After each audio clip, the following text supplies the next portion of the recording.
Hey, problem solvers. Welcome to literacy. Today in literacy, I'm going to start you guys off with a read aloud. Now, when I'm reading, there are two questions that I want you to think about. One, is this book fiction or nonfiction? Question number two, what is the most fascinating fact that you find in this book? Okay, so I've got two questions for you to think about. And with that, let's jump right into the read aloud.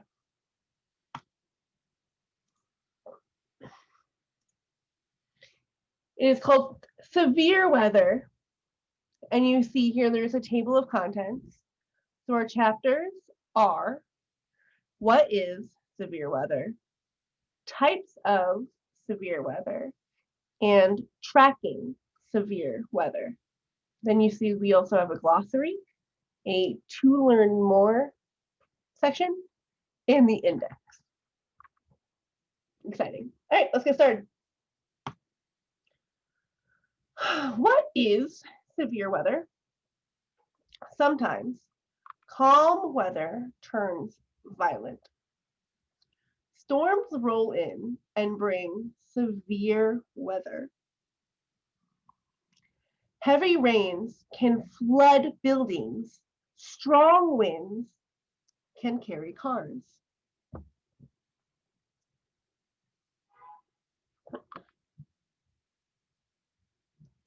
Types of severe weather. Severe weather often comes as a thunderstorm. Powerful winds whip heavy rain around. Thunder booms and lightning flashes. Lightning bolts can be dangerous. Sometimes they strike the ground.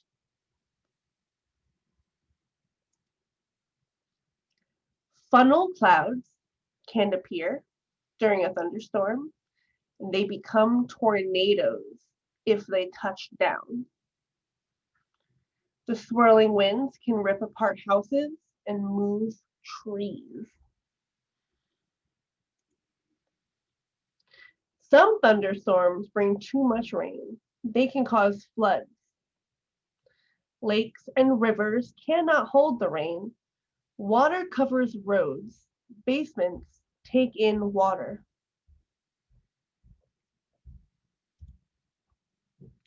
Some thunderstorms start over the ocean. They often become hurricanes. These wet, windy storms do a lot of damage when they reach land.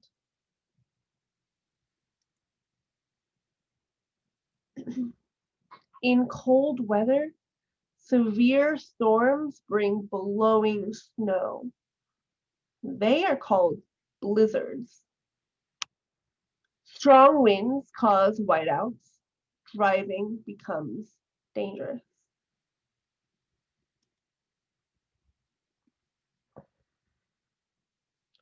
Tracking severe weather.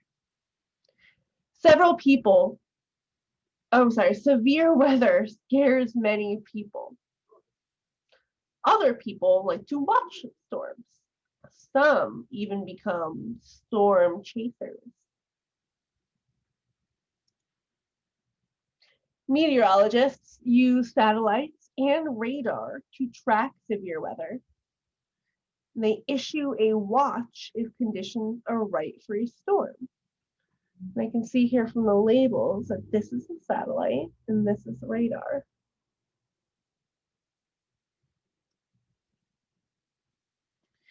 They issue a warning if a storm is reported. This means the storm is close or in the area. It's time to get to a safe place. Okay. And you see here that they have the glossary. Who remembers what a glossary is? We're going to be talking about that too. So take a look at the glossary and using the context clues from what you see here, prepare an answer for what is a glossary. I also see here, which is very cool, that they have a to learn more section, which means they give you extra resources in case you want to learn more about the subject, which is very, very cool.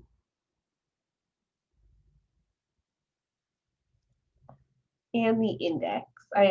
We are also going to be talking about the index and what that means. Some of this is a review, I know, but take a look at what the index is and keep it in your head so that when I ask during our Zoom, you have an answer for me. All right. So one of the questions that I asked you guys was that book fiction or nonfiction?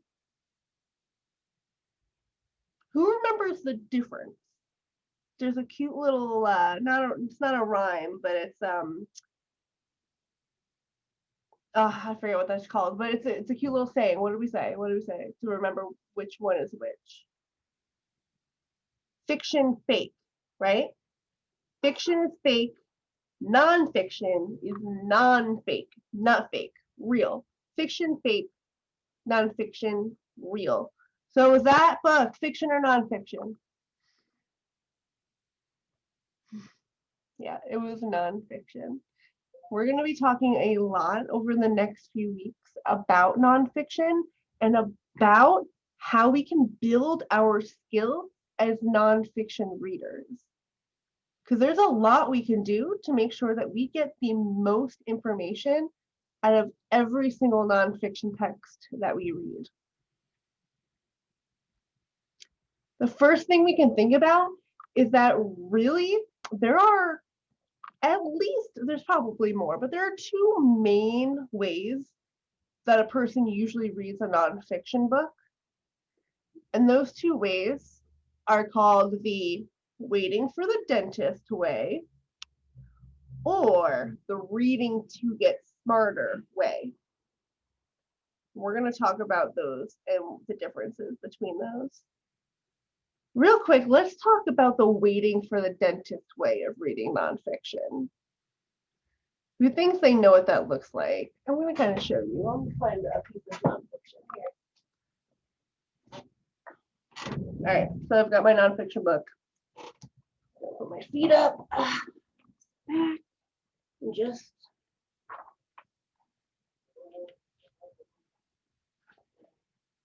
I'm not really reading every word. I'm just browsing through, just kind of looking at the pictures and maybe reading the titles. And I might be like, oh wow, that's a really interesting photo. Or like, yeah, that's a pretty funny paragraph. But I'm not reading every single thing in this book. Now I might be reading through this book or magazine or article, whatever it is I happen to be reading, whatever nonfiction piece of writing I happen to be reading. I might be looking through it and say, actually, this is fascinating. So I was reading through this cookbook here, this Dungeons and Dragons themed cookbook. And at first I was doing the waiting for the dentist way, where I was kind of not paying a whole lot of attention, just kind of taking in what I can. But then I saw something that caught my eye that I realized I was really interested in. And like a light switch, suddenly I'm switching to the learn to become smarter way. I sat up, I put the book down in front of me, I started reading every single word because this interests me. This I'm excited to read about. So now I've got better posture. I'm making sure that I read every single word front to back. I'm making sure I take information from both the photo and the text. And that is the reading to get smarter way. We're going to talk a lot more about that in the next coming week. But that's kind of just like a basic breakdown of the two different ways to read nonfiction text. Does that make sense? Okay. Now, I'm going to ask you guys to demonstrate both the waiting for the dentist way and the reading to get smarter way. So make sure that you are listening so that you can show me. Okay. Another thing that we are going to be talking a lot about in literacy coming up is learning how to take the subject of a nonfiction book and relate it back to something that you were really interested in. Does that make sense? Like, for example, when I was reading my cookbook here, I was like not really fascinated in stuff like trout, I don't eat fish, or like turkey with stuffing. No, I just had that. Yeah, I got tons of leftovers. But man, when I got to that recipe about cookies, suddenly my interest peaked and I was a lot more invested in the material, which helped me switch my brain over to the reading to get smarter way. Does that make sense? It's okay if it doesn't yet. This is a new concept and we're going to talk a lot about it. But for now, I think that's enough for this video. It's right about time for you guys to pop right back over to Zoom so that we can talk together as a class about nonfiction books and how to get the most out of them. I'm really excited. I will see you guys soon.